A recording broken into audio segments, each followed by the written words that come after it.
और ब्राह्मण ने ईश्वर को इसीलिए बनाया है, उसने ईश्वर की कल्पना इसीलिए की है ताकि वह अपना उल्लू सीधा कर सके, अपने स्वार्थों की। भगवान के सामने तो कोई रेप हो ही नहीं सकता।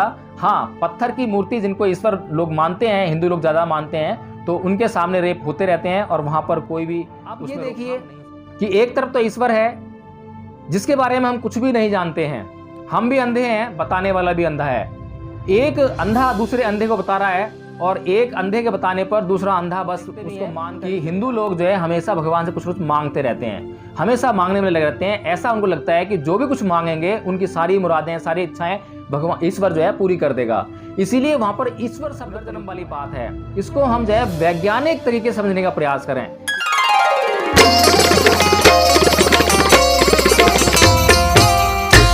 हम अपने जीवन में दो तरीके से काम करते हैं, दो प्रकार की घटनाएं हमारे जीवन में होती हैं। एक तो हमारे इस शरीर से जो घटनाएं हो रही हैं, इस शरीर से जो भी घटनाएं हो रही हैं वे तुरंत परिणाम देने वाली हैं। जैसे कि आप अगर जमीन पर फावड़ा चलाएंगे तो उससे गड्ढा खोद सकेंगे, गड्ढा तुरंत खुदेगा।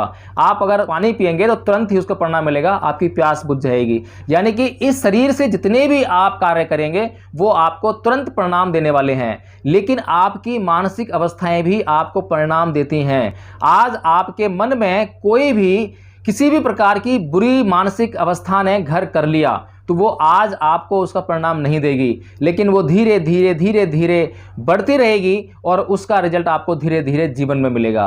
और यह जीवन में ही आपको रिजल्ट मिलना रुकेगा नहीं, बल्कि वह मानसिक स्थिति आपके अगले जन्म तक निरंतर चलती रहेगी।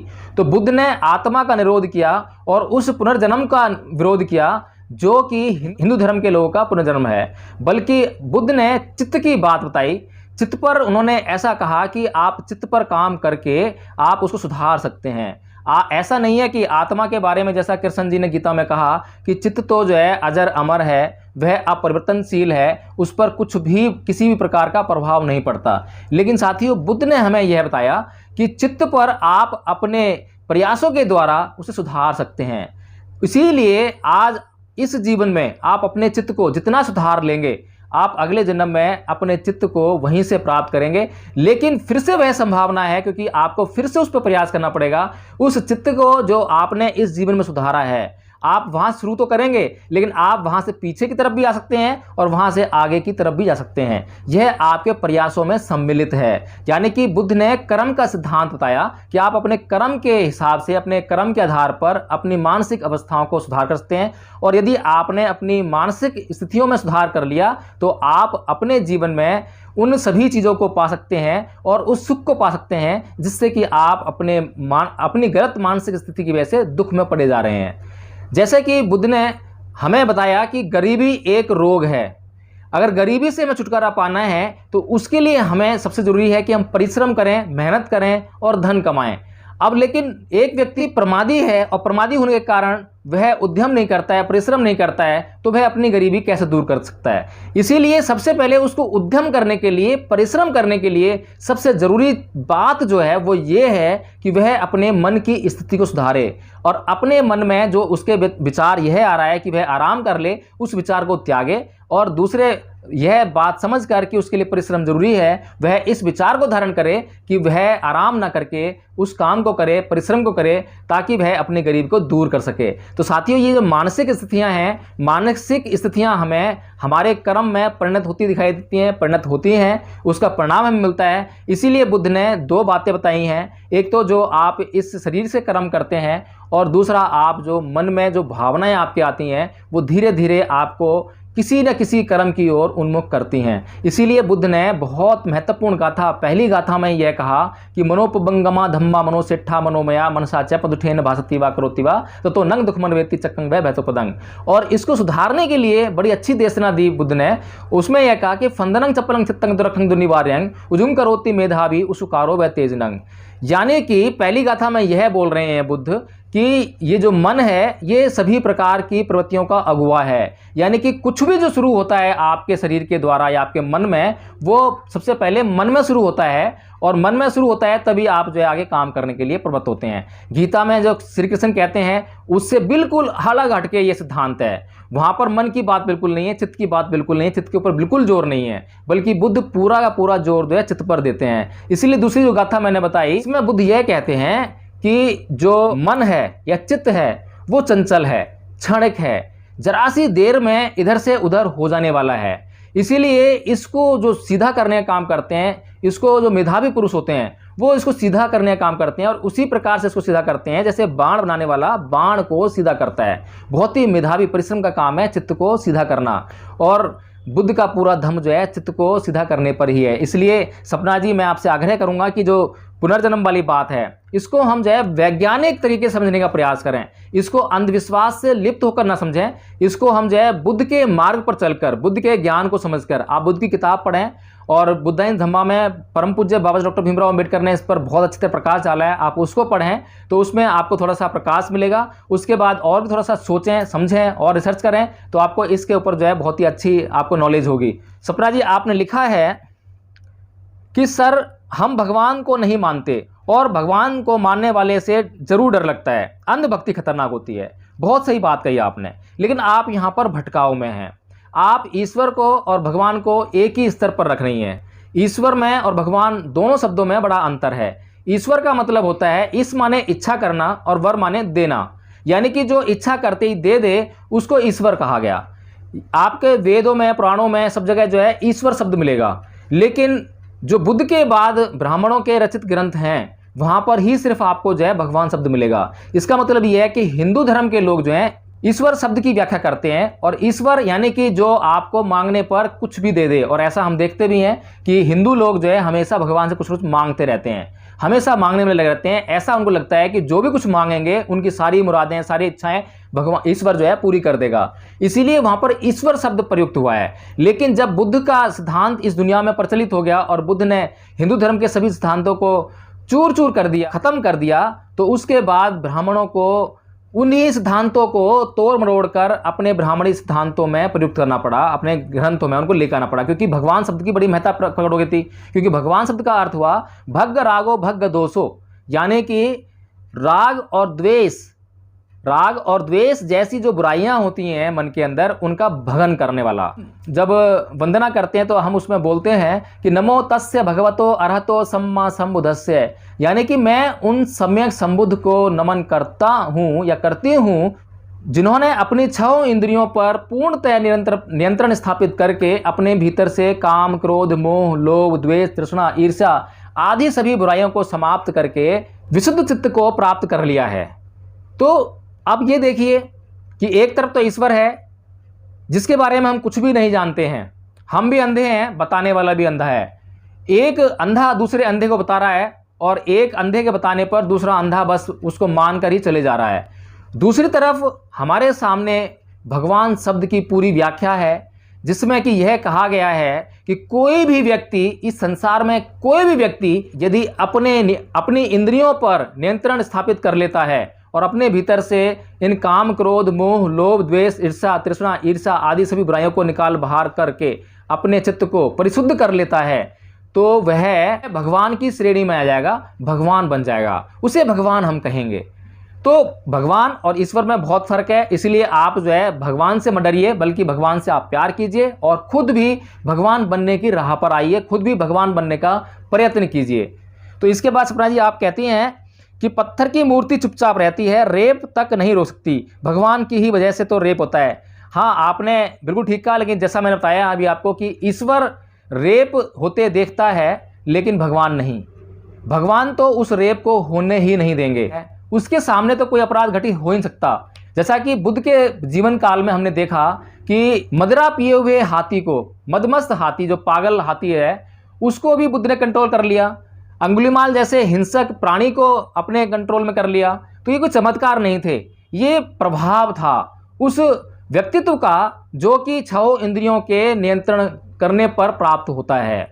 तो यह प्रभाव जो है कोई भी व्यक्ति प्राप्त कर सकता है, जिसके अंदर ये 6 इंद्रियों को आप नियंत्रण में कर लेंगे अपनी, उसके बाद अपने चित्त को परिशुद्ध कर लेंगे और उसके बाद आपके भीतर जो है मैत्री की भावना, करुणा की भावना पूरी तरह से आ जाएगी। और जब करुणा और मैत्री की भावना आपके भीतर अच्छी तरह से आ जाएगी, अच्छी तरह व्याप्त हो जाएगी, तो उसके बाद किसी भी, यानी संसार के किसी भी प्राणी को आपसे डर नहीं लगेगा।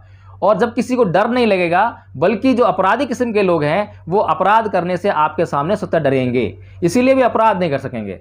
तो बुद्ध ने अंगुलीमाल डाकू को जब सुधारा तो उसमें कोई चमत्कार नहीं था, बल्कि वह जो अपराध कर रहा था उसके अपराध करने की गति रुक गई। क्योंकि जब ऐसा व्यक्तित्व सामने आया तो उसका प्रभाव सामने आया जो कि हर एक समस्या का हल लिए हुए है, तो अंगुलीमाल के मन में जो भीतर, उसके मन के भीतर जो समस्याएं व्याप्त थीं, उन सभी समस्याओं का जब समाधान हो गया, जब उसके पास कोई प्रश्न ही शेष न रहा, तो उसके पास कोई चारा ही नहीं था बुद्ध की शरण में जाने के सिवाय।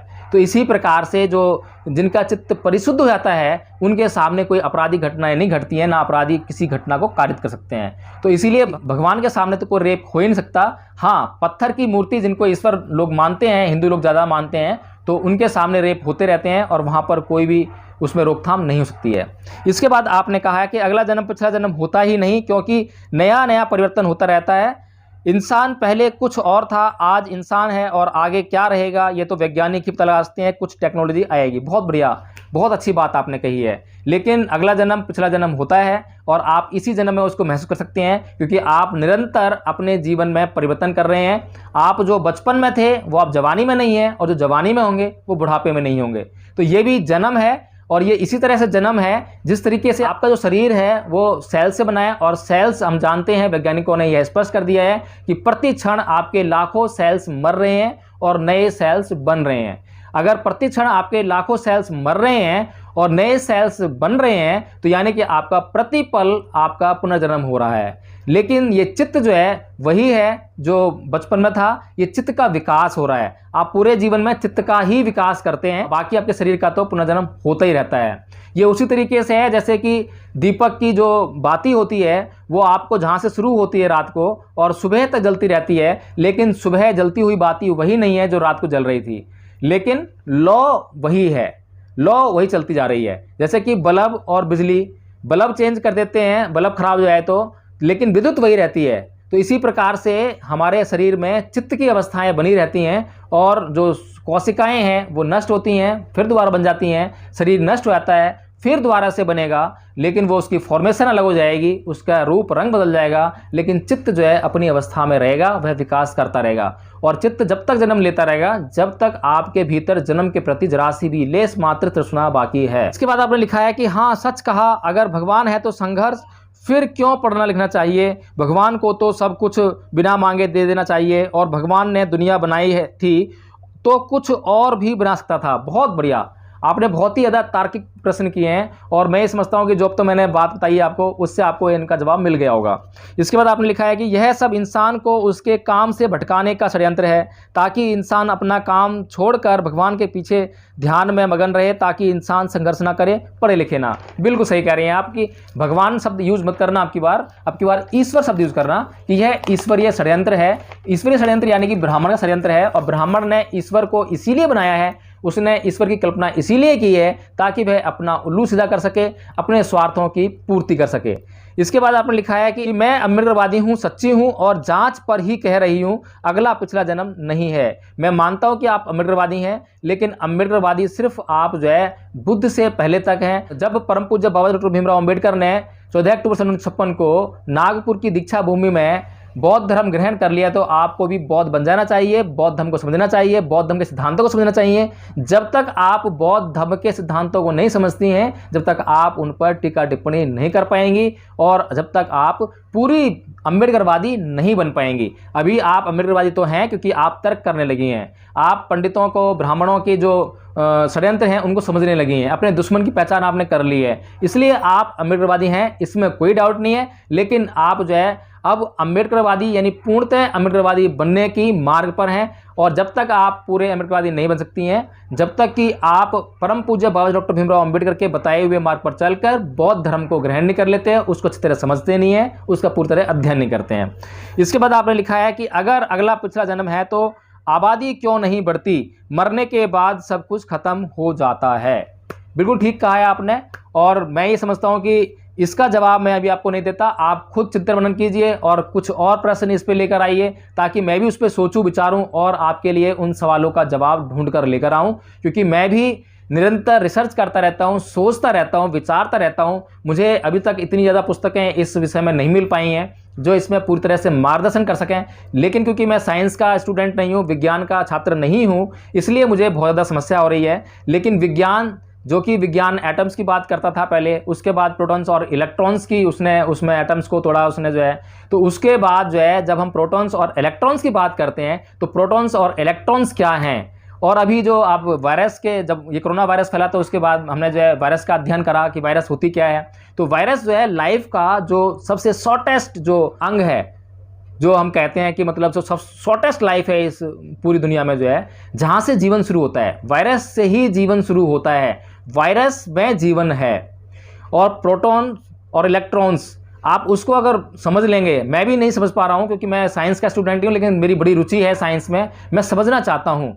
और मुझे ऐसे साइंस के स्टूडेंट भी नहीं मिलते, मैंने कई स्टूडेंट्स से बात की है, लेकिन वो अपने सिर्फ भौतिकवादी जो उनका दृष्टिकोण है वहीं तक सीमित हैं।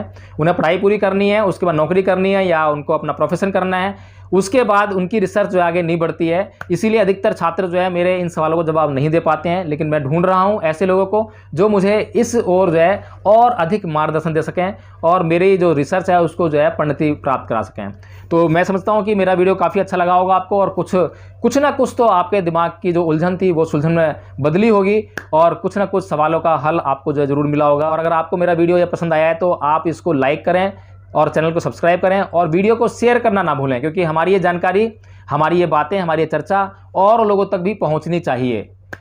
तो इसके बाद मैं आपसे विदा लेता हूं। जय भीम, नमो बुद्धाय।